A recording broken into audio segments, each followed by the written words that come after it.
मुख्यमंत्री मनोहर लाल ने शनिवार रात अचानक करनाल रेलवे स्टेशन के बाहर का दौरा किया। यहां ठंड में बैठे बेसहारा लोगों को देखकर उन्होंने तत्काल इन्हें रेन बसेरे में शिफ्ट करने के निर्देश दिए और इसके लिए अपनी खुद की सिक्योरिटी में लगी गाड़ी के माध्यम से उन्हें रेन बसेरा तक पहुंचाया। इस दौरान मुख्यमंत्री वहीं मौजूद रहे। उन्होंने कहा कि उन्हें सूचना मिली थी कि कड़ाके की ठंड में रेलवे स्टेशन के बाहर कुछ लोग खुले में रात बिताते हैं। ऐसे में वे स्वयं यहां पर आकर उन्होंने उनका जायजा लिया। काफी संख्या में लोग बाहर बैठे हुए दिखे। ऐसे में तत्काल उन्हें रैन बसेरा पहुंचाया गया। वहीं जिला उपायुक्त को निर्देश दिए कि इन लोगों के रहने खाने पीने की व्यवस्था रैन बसेरे में की जाए। उन्होंने कहा कि लोहड़ी का त्योहार है, ऐसे में इन्हें मूंगफली और अन्य खाद्य सामग्री देने के निर्देश दिए। मुख्यमंत्री ने कहा कि इन लोगों के खाने की व्यवस्था करने के लिए 2.5 लाख रुपए देने की भी घोषणा की है। दिन में ये लोग अपने अपने काम पर जाएंगे और रात्रि के समय रैन बसेरे में रहेंगे।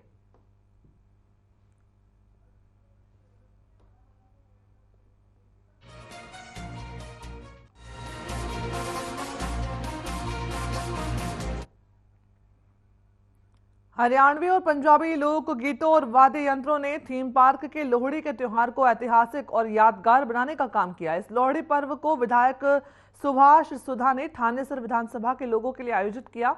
इस लोहड़ी कार्यक्रम में हजारों लोगों ने भाग लिया और हरियाणवी और पंजाबी धुनों ने बीजेपी प्रदेश अध्यक्ष एवं सांसद नायब सिंह सैनी, विधायक सुभाष सुधा के साथ साथ आम नागरिकों को भी झूमने पर मजबूर कर दिया। इस पर्व की परंपरा को निभाते हुए प्रदेशाध्यक्ष नायब सिंह सैनी और विधायक सुभाष सुधा ने लोहड़ी पर्व की पूजा अर्चना की और मंत्रोच्चारण के बीच लोहड़ी की अग्नि में आहुति डाली।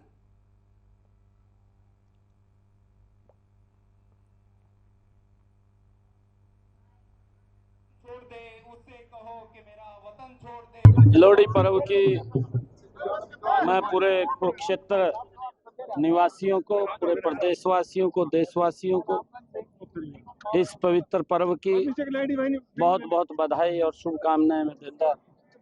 हमारे बहुत ही लोकप्रिय विधायक सुभाष सुधा जी रंगारंग कार्यक्रम लोहड़ी देवी चाज इन्होंने किया है और मैं इन्होंने बहुत बहुत बधाई देना। ये हमारे लिए बड़ा जो पर्व है सबके लिए, देश के 140 करोड़ लोगों के लिए ये पर्व हर्षोल्लास का है। और आज लोहड़ी का महापर्व और कल मकर संक्रांति है।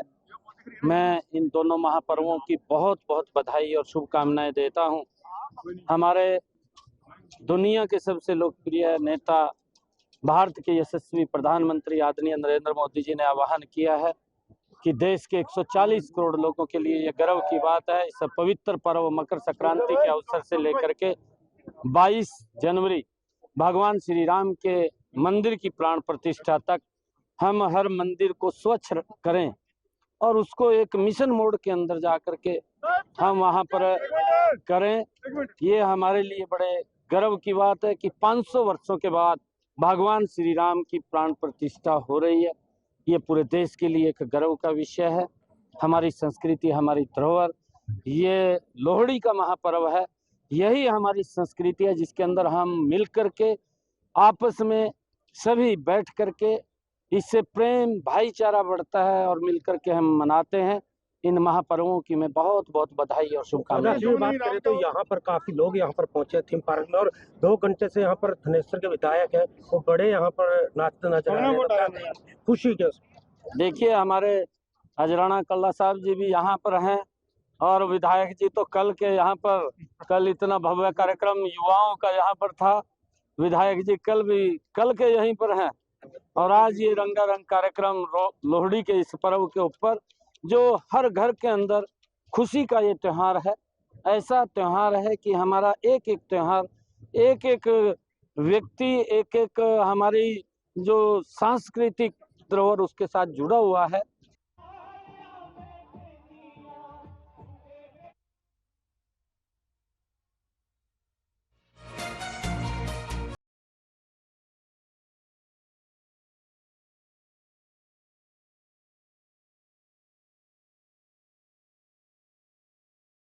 ज्यादातर दुर्घटनाएं लेन बदलने के कारण होती हैं और अब जो भी वाहन सड़क पर चलते हुए अचानक से लेन बदलेगा उस पर जुर्माना लगाया जाएगा। इस योजना को अमली जामा पहनाने के लिए हरियाणा सरकार ने नेशनल हाईवे पर दिल्ली तक 200 कैमरों को इंस्टॉल किया है। यह कैमरे लेन चेंज करने वाले वाहनों के ऑनलाइन चालान करेंगे। विजिलेंस योजना को अमली जामा पहनाने के लिए अधिकारियों को सख्त आदेश दिए।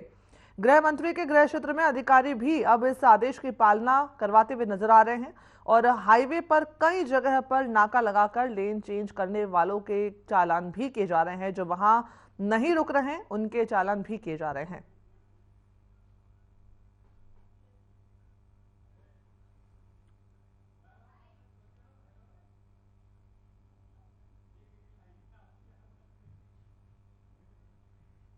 अभी एफआईआर के आदेश कर दिया हरियाणा सरकार ने। उसमें 279 तरीके 6 में एफआईआर लॉन्च करने के आदेश हो गए। जो भी लाइन चेंज अपनी लाइन में नहीं चलाएगा, जो ये गलत चलाएगा, जिस जो रफ चलाएगा उसको एफआईआर के आदेश कर दिया।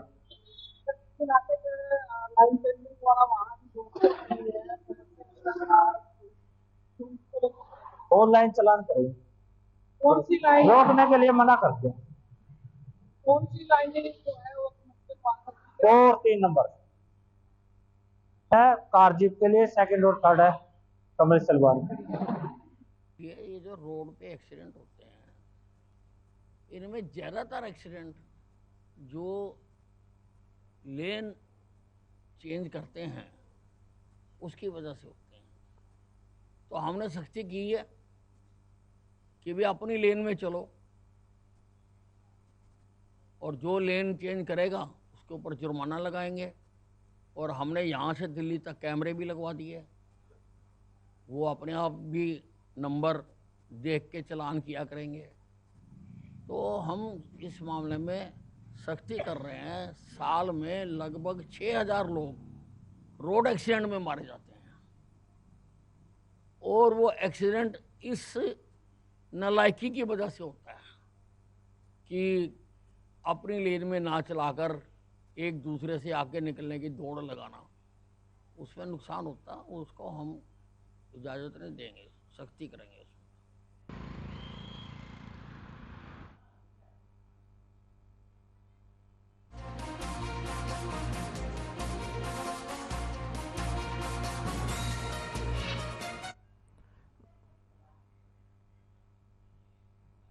राम मंदिर का विरोध करने वाला हिंदुस्तान से अपने आप ही मिट जाएगा, प्रदेश के कृषि मंत्री जेपी दलाल का ये कहना है।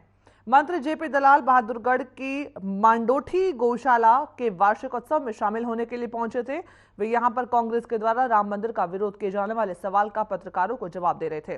कृषि मंत्री जेपी दलाल का कहना है कि राम मंदिर का कोई भी विरोध नहीं कर सकता। अगर कोई विरोध करता भी है और वह हिंदुस्तान में रहता है, अगर वह राम का विरोध करता है तो अपने आप ही मिट जाएगा। कृषि मंत्री ये जेपी दलाल का कहना था कि हम आने वाले लोकसभा और विधानसभा चुनाव के लिए भी पूरी तरह से तैयार हैं। देश का बच्चा बच्चा कह रहा है कि प्रधानमंत्री मोदी को ही बनाएंगे। जेपी दलाल का कहना है कि बीजेपी हरियाणा में होने वाले लोकसभा और विधानसभा चुनाव के लिए पूरी तरह से तैयार है।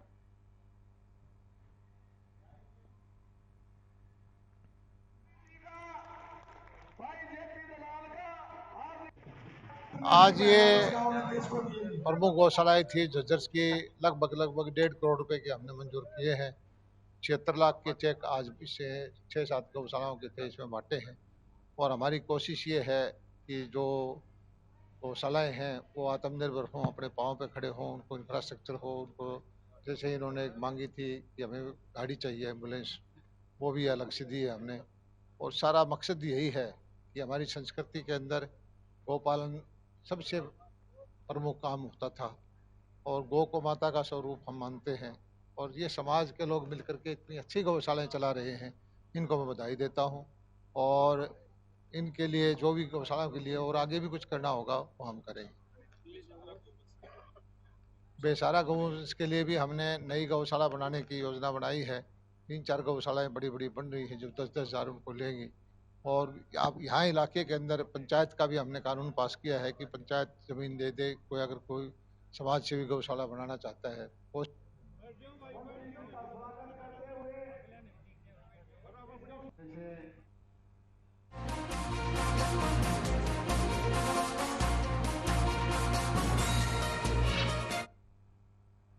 कनीना उपमंडल के गांव चित्रौली में हरियाणा के कृषि मंत्री जयप्रकाश दलाल ने 2 दिवसीय खेलकूद प्रतियोगिता का शुभारंभ किया। वहीं उनके साथ अटेली से विधायक सीताराम यादव भी मौजूद रहे।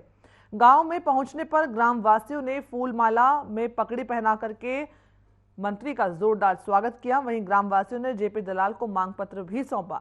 जेपी दलाल ने खिलाड़ियों को बधाई दी। उन्होंने कहा कि राज्य सरकार युवाओं के हौसलों और सपनों को साकार करने के लिए उभरते खिलाड़ियों को उचित प्लेटफॉर्म देने का कार्य कर रही है। जयप्रकाश दलाल ने जानकारी देते हुए बताया कि किसानों के लिए कई योजनाएं लेकर के आए हैं। 200 वन डॉक्टर व दवाई के साथ कॉल सेंटर चालू कर रहे हैं ताकि किसान का पशुधन बच सके। इसके अलावा 100 रुपए में बीमा कर सके।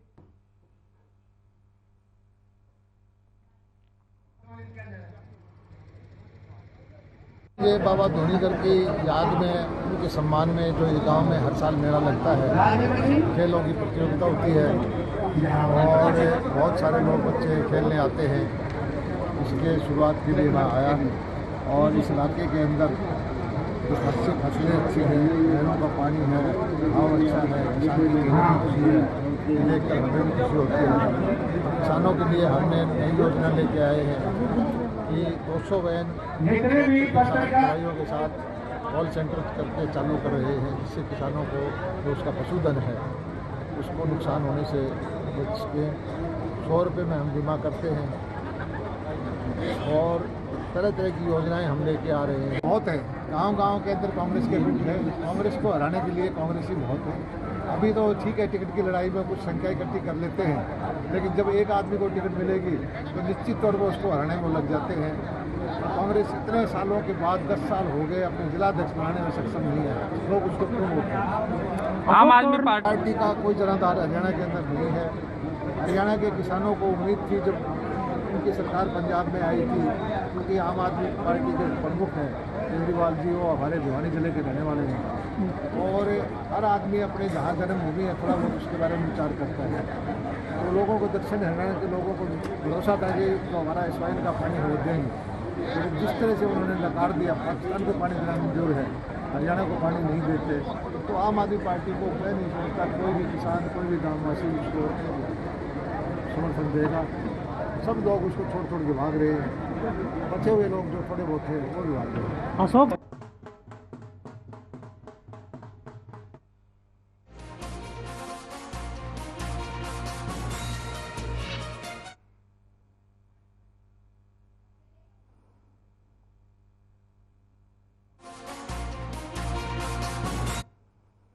वहीं सिरसा लोकसभा क्षेत्र की सांसद सुनीता दुग्गल रतिया क्षेत्र के देर शाम को लोहड़ी मिलन समारोह के दौरान गांव चंदो कला में पहुंची, जहां पर उनका ग्रामवासियों ने जोरदार स्वागत किया। इस मौके पर सांसद सुनीता दुग्गल मीडिया से रूबरू हुई।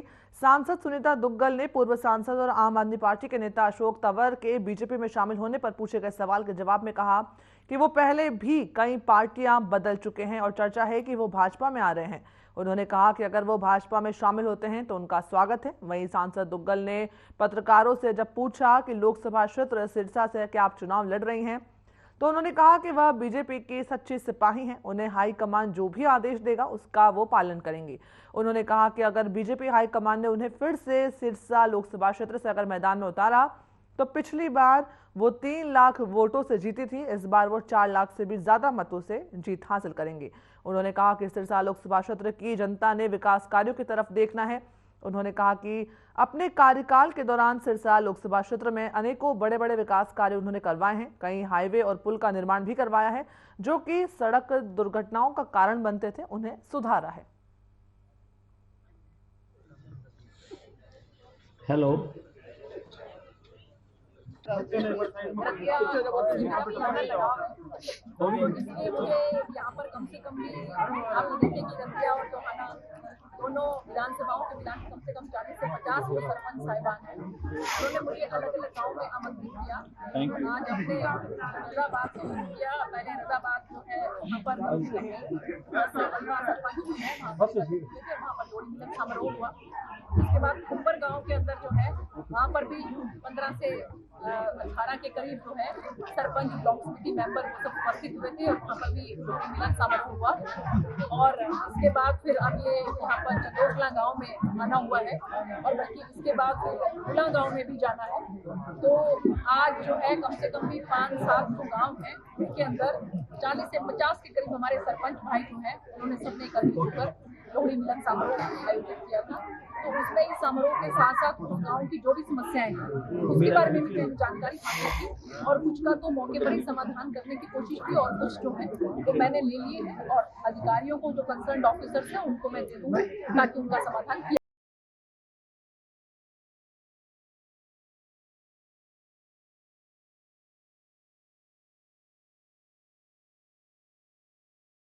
हरियाणा कांग्रेस महासचिव और राज्यसभा सांसद रणदीप सिंह सुरजेवाला ने कैथल जिले के गांव बालू में किसान मजदूर बचाओ रैली का आयोजन किया, जिसमें रणदीप सुरजेवाला ने भगवान श्री राम लला का गुणगान किया और कहा कि भगवान श्री राम तो हमारे सामने ही हैं।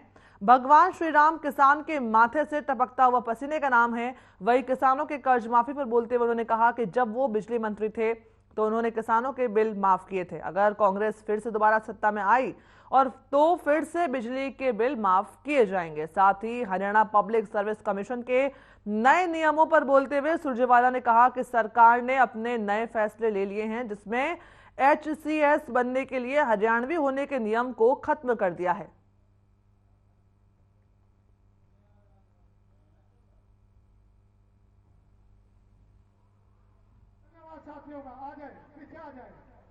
ढाई करोड़ जनता इस बैलगाड़ी की सवार होगी और इस बैलगाड़ी के बैल हम सब हैं। इस बैलगाड़ी के पहिए हम सब हैं। हम ये चाहते हैं कि हरियाणा की जो जनता है वो इस बैलगाड़ी की सवार बने। आज किसान और मजदूर पर जो हमला हो रहा है मोदी सरकार द्वारा भी और खट्टर दुष्यंत सरकार द्वारा भी, उसके खिलाफ एक निर्णायक लड़ाई का संघर्ष किसान कांग्रेस ने और हमारे साथी धर्मवीर कोड़े खां जी और पूरी किसान कांग्रेस की टीम ने जो ये किया है, मैं इसके लिए इनको साधुवाद देता हूँ। न राम बीजेपी के हैं ना कांग्रेस के हैं, राम तो पूरी सृष्टि के हैं, राम तो ब्रह्मांड के हैं, राम तो सत्य हैं, राम करुणा है, राम दया है, राम परोपकार हैं, राम सनातन है, राम त्याग हैं, राम बलिदान है, राम वायदे के लिए 14 साल वनवास काटने का नाम है। राम हिंसा का नाम नहीं हो सकता, राम नफरत का नाम कभी हो ही नहीं सकता, राम कभी भी बंटवारे का नाम नहीं हो सकता। जिनको ये समझ नहीं आता उन्हें दोबारा से भगवान श्री राम और सिया राम के बारे में जानना चाहिए। घर घर चावल बांटना कौन है वो कौन है जो हरियाणा की खिलाफत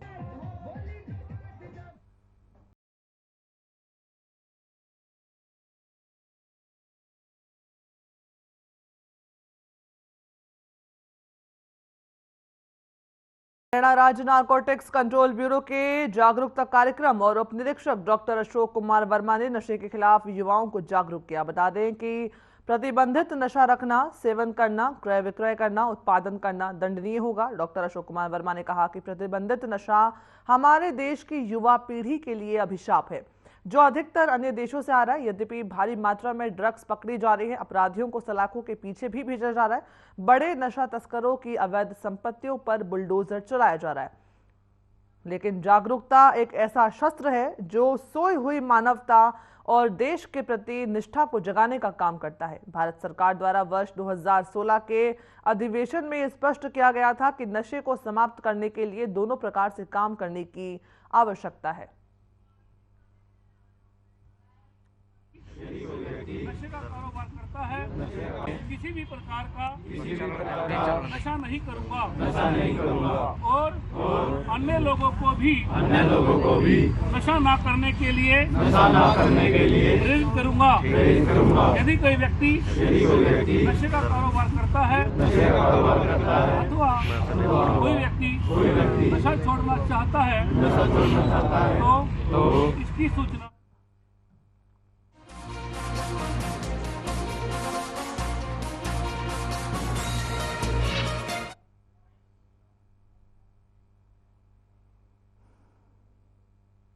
बीती 2 तारीख को गुरुग्राम के सिटी पॉइंट होटल में हुई मॉडल दिव्या पाहुजा हत्याकांड को लेकर गुरुग्राम पुलिस ने प्रेस वार्ता की। उसमें बताया कि फतेहाबाद की टोहाना कैनाल से दिव्या पाहुजा के शव को बरामद कर लिया गया है। गुरुग्राम पुलिस ने इस मामले से जुड़े एक नए आरोपी को भी गिरफ्तार किया है, जिसका नाम प्रवेश बताया जा रहा है, जो कि रोहतक के किलोद गांव का रहने वाला है और अभिजीत को हथियार मुहैया करवाने का एक नया सूत्रधार भी बताया जा रहा है।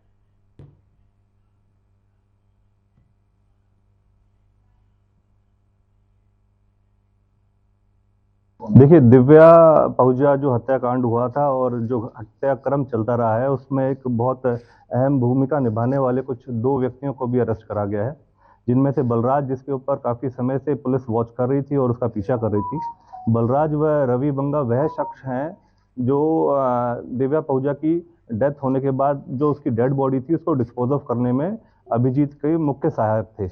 उनमें से जो बलराज है उसको कोलकाता से अरेस्ट करा गया है और उसको ट्रांजिट रिमांड पे वहाँ पर वेस्ट बंगाल से लेके और गुड़गांव वापस लाया जा रहा है और आज हम होपफुल हैं आज वो रात तक गुड़गांव पहुँच जाएंगे। इस घटनाक्रम में एक और अहम जो आप सभी पूछना चाह रहे थे कि डेड बॉडी का क्या किस तरीके से डिस्पोज ऑफ हुआ और घटनाक्रम में अब तक डेड बॉडी काफ़ी समय से नहीं रिकवर हुई थी, तो उस संबंध में भी गुड़गांव पुलिस को एक काफ़ी अच्छी सफलता प्राप्त हुई है और आज मॉर्निंग आवर्स में डेड बॉडी जो दिव्या पाहुजा की थी उसको रिकवर कर लिया गया है।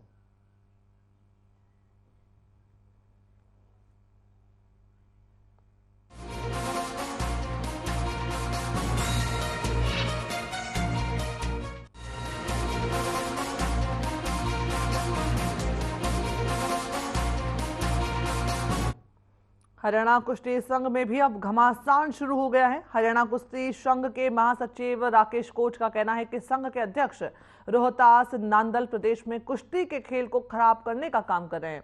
हरियाणा कुश्ती संघ की एक अहम बैठक बुलाई गई, उन्हें संघ से बाहर कर दिया जाएगा, इस पर बात की गई है। वहीं हरियाणा राज्य कुश्ती संघ द्वारा आयोजित सीनियर स्टेट कुश्ती चैंपियनशिप का भी शुभारंभ किया गया। 29 से 31 जनवरी तक पुणे में कुश्ती के नेशनल गेम्स करवाए जा रहे हैं। वहीं दूसरी तरफ खेल मंत्रालय द्वारा गठित एडॉक कमेटी जयपुर में भी नेशनल गेम्स आयोजित करवा रही है।